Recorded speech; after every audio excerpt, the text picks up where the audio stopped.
नमस्कार। यह सप्ताह के अवधि बानी बुलेटिन में आप सभी के स्वागत है। हम है अंशिका उपाध्याय। आप सब देखत हैं अवधि बानी। प्रस्तुत है प्रादेशिक मुख्य समाचार।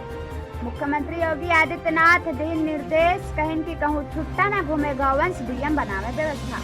बलरामपुर में एनसीसी कैडेट मंगलवार का यातायात जागरूकता रैली निकाली। लोगन का पर्चा बांट के यातायात नियम के पढ़ाई पाठ।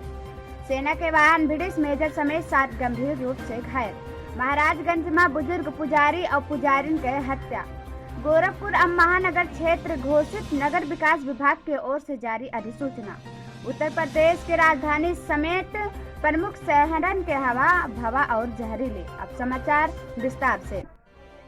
मुख्यमंत्री योगी आदित्यनाथ दिन निर्देश, कहन की कहूँ छुट्टा न घूमे गौवंश, डीएम बनावे व्यवस्था। एक बार फिर किसानन के समस्या का गंभीरता से लिहिन। मुख्यमंत्री योगी आदित्यनाथ अधिकारियों का निर्देश दीन, कहन की गौ संरक्षण केंद्र के व्यवस्था चुस्त दुरुस्त होए चाहिए। साथ ही गायन के चारा पानी ठंड से बचावे के व्यवस्था सुनिश्चित की जाए और गाय के देखभाल और स्वास्थ्य के व्यवस्था होए के चाहिए। बलरामपुर में पुलिस अधीक्षक हेमंत कुटियाल के निर्देशन में चलते है यातायात माह के तहत मंगलवार का एनसीसी कैडेट यातायात जागरूकता रैली निकालें। वाहन चालकन का पर्चा बांट के यातायात नियम के पाठ पढ़ाएं। रैली के माध्यम से यातायात सांकेतिक चिन्हन का पहचान करे के तरीका बताए। लद्दाख से प्रयागराज जात रही सेना के वाहन ट्रक जिप्सी एक पिकअप का बचावे के चक्कर में दुर्घटनाग्रस्त हो गवा। अजीतमल थाना क्षेत्र इटावा कानपुर हाईवे के पास शुक्रवार का दोपहर 1:15 बजे भये हादसा में मेजर समेत 7 गंभीर रूप से घायल हो गए। घायल जवानन का जिला अस्पताल पहुंचावा गवा।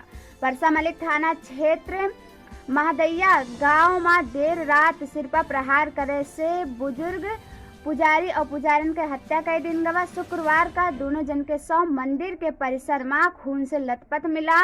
मौके पर पुलिस टीम पहुंचकर घटना स्थल के छानबीन की। सरकार योगी आदित्यनाथ के गृह जनपद गोरखपुर का महानगर क्षेत्र घोषित कर दी है। महानगर क्षेत्र घोषित करे के साथ ही अब गोरखपुर में मेट्रो संचालन के रास्ता साफ हो गया है। सरकार गोरखपुर नगर निगम के अलावा 3 नगर पंचायत और 8 विकास खंड का शामिल करके महानगर क्षेत्र घोषित की है। उत्तर प्रदेश के राजधानी लखनऊ समेत प्रमुख शहरन के हवा और जहरीली हो गया है। इन सब शहरन में एयर क्वालिटी इंडेक्स खतरनाक मात्रा में पहुंच गया है। वाराणसी, कानपुर, मुजफ्फरनगर, बुलंदशहर आदि शहरन के हालात गंभीर हैं। यहाँ के हवाएं ज्यादातर दूषित हो गए हैं। यही के साथ में साप्ताहिक अवधि बुलेटिन समाप्त होता है। मंगल कामना के साथ जय श्री राम।